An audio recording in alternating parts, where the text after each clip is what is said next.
And the message today, when shall the kingdom come?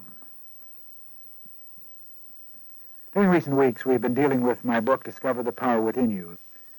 What the book says in a nutshell is that you can be what you want to be and do what you need to do, that you can rise above any challenge and find healing in any illness because you are a spiritual being, because you are a whole creature with the power of God within you. This is the message, I believe, that Jesus taught. It's ages old, but it's ever new since it's really been understood and applied. And though Jesus taught this message, the church that has sprung up in his name has been so preoccupied with what I call the religion about Jesus that it has missed the religion of Jesus. Preachers have emphasized the divinity of Jesus. I insist that Jesus taught and demonstrated the divinity of man. Great stress has been on the miracles Jesus wrought, but seldom do we hear his clear perspective, where he says, all these things that I do, you can do too, if you have faith. Now, one of the most misunderstood of Jesus' teachings concerns the kingdom of heaven. Jesus makes 113 references to it in the Gospels, so it is the single most referred to idea in all of his teachings. The disciples thought Jesus was referring to a political kingdom, but when that takeover of the system of his day did not occur, theologians gradually evolved the idea of the place in the skies where we go when we die. So a whole system of thought has evolved around this. The word eschatology, which is a $75 word if there ever was one, deals with the doctrine of final judgment, the future state, the second coming of Christ, and millions of people have hopefully or fearfully looked for an event to happen, and signs proclaiming that the end is near. The roll is called up yonder, and up we go to that final day. Preachers have talked of golden streets and harps and white robes and billowy clouds as things to look forward to in the kingdom of heaven. But now what did Jesus have to say about it? Actually, he was very clear about it. In the 17th chapter of Luke, he says, and being asked by the Pharisees, when the kingdom of God cometh, he answered, the kingdom of God cometh not with observation, neither shall they say, lo, here or there, for lo, the kingdom of God is within you. The kingdom of God is within you. Now, he's not talking about a place to which we go. It has nothing to do with futurity, for the only time is now. If it is within you, it must be within you now. It is not somewhere to go. It is something to be. In one of the apocryphal books of the New Testament, the disciples asked, when shall the kingdom come?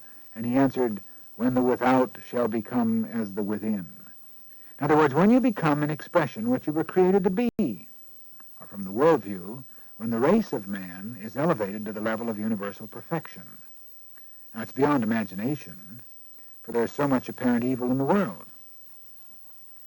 You may recall the story of the young lad who was accosted by a minister who said, sonny boy, who made you? And the boy replied, well, to tell you the truth, sir, I ain't done yet. And that is the truth about you and you and you. You are not done yet. No matter what may be the level of your experience, there's more in you, there's more to come, you're not through. So the word heaven comes from the Greek word uranos, O-U-R-A-N-O-S, uranos, which literally means expanding. So the kingdom of heaven is the principle of expansion. The very nature of life is growth. This is why Jesus, in trying to explain the kingdom of heaven, used such illustrations as a sower goes forth to sow, the kingdom of heaven is like unto a mustard seed, the little leaven that leaveneth the lump, and so forth. Now, a strange lot of illustrations if he's talking about a place off there in the skies somewhere to which we go. Life is growth and unfoldment, and life is lived from within out. How few people really know this. The average person lives his life from the outside, at the circumference of experience. He lives from outside in. He completely frustrates his potential when he lets his level of consciousness be determined by what people say, by what conditions appear to be, what he reads in the papers, and what happens out there. He becomes little more than a barometer registering the conditions of the world instead of being what we might call a thermostat, controlling and regulating conditions themselves. Jesus came declaring, ye shall know the truth, and the truth shall make you free. You see, it really doesn't matter what happens around you. It doesn't really matter what happens to you. The only things that count are the things that happen in you. The other things are things in the world, and you can overcome the world. But what matters is what happens in you, your thoughts about conditions and people. and you can control your thoughts because you are the master of your mind, or you can be. After all, it is your mind. It's no one else's. It's your mind, and you can control it. And ultimately, that's exactly what we must do. Jesus recognized that the greatest foe of the idea of the kingdom of heaven as an inner potential is Pharisaism. The Pharisees symbolized preoccupation with externals, with what I call custom-made convictions. He said, "Woe unto you, scribes and Pharisees, hypocrites, because you shut the kingdom of heaven against men." And to most persons, religion is synonymous with the church service. It's a spectacle to witness, it's a ritual to employ, a prayer book to use once a week. So religion for many persons becomes what some have called a badge of conventional respectability. In other words, belonging to the right kind of church is quite often more important than being the right kind of person. Actually, the church should be a place of learning, a place to discover and research the potential within. But like any place of learning, the church, in a very real sense, should be forever trying to put itself out of business, to make itself progressively unnecessary. That's one of the things that people hear me say they get very upset about. I don't mean that there's anything wrong with the church. I mean that the church is a teaching organization. It should not be making people totally dependent upon the church, but making them dependent upon the Spirit within themselves. In the book of Revelation, the holy city, New Jerusalem, coming down out of heaven, and I saw no temple therein. An amazing insight from the book of Revelation. The holy city, New Jerusalem, coming down out of heaven, and I saw no temple therein. In other words, the vision of the future reveals a God-inhabited society of God-intoxicated people. This doesn't put down the church. Actually, it gives it a whole new objective. The old idea placed emphasis on the church. No matter what happens to the world, save the church. We must know that the church exists only as an instrument to motivate people to stir up their innate spiritual power by which they in turn may save the world. Every person must become a peacemaker, an influence for peace among men. Christians talk of being saved. I say, saved for what or from what? The implication is usually given that the person is saved from the rest of the evil world, but no one can be saved from society. He must be saved with society, if at all, because he is society. Society is him. Herbert Spencer once says, "No one can be perfectly moral until all are moral. No one can be perfectly free until all are free.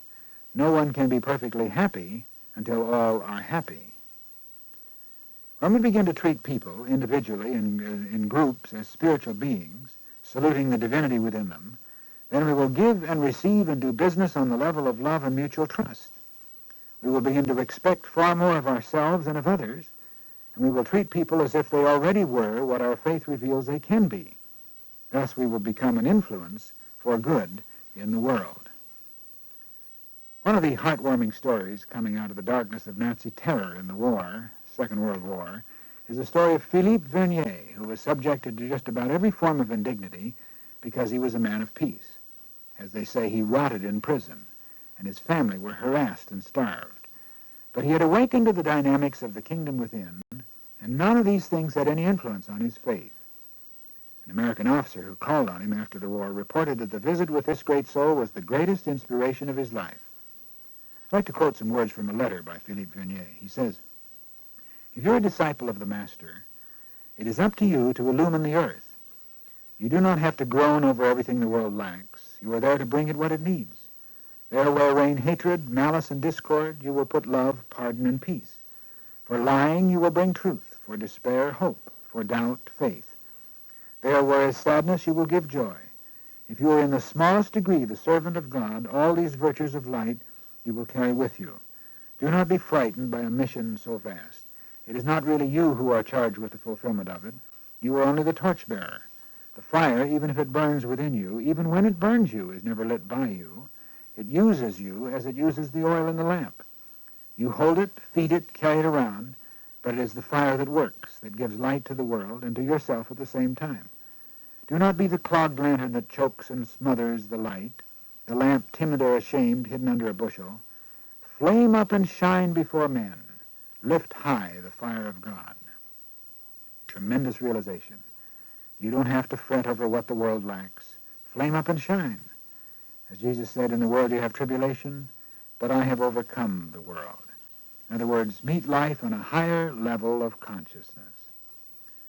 The great sin of mankind is not to know the divinity that lies unexpressed within every person. Perhaps the millennium that man has looked forward to must come to individuals one by one, and the time is now. Make the great discovery for yourself, the knowledge of the divine potential within. Namaskar. This is the Hindustani word that I've used throughout this book. Namaskar. Behold yourself in a mirror and say namaskar. The word means the divinity within me salutes the divinity within you. Namaskar. And then go out and act the part. Behold the people of your world, your friends, your neighbors, your enemies, and strangers. Namaskar.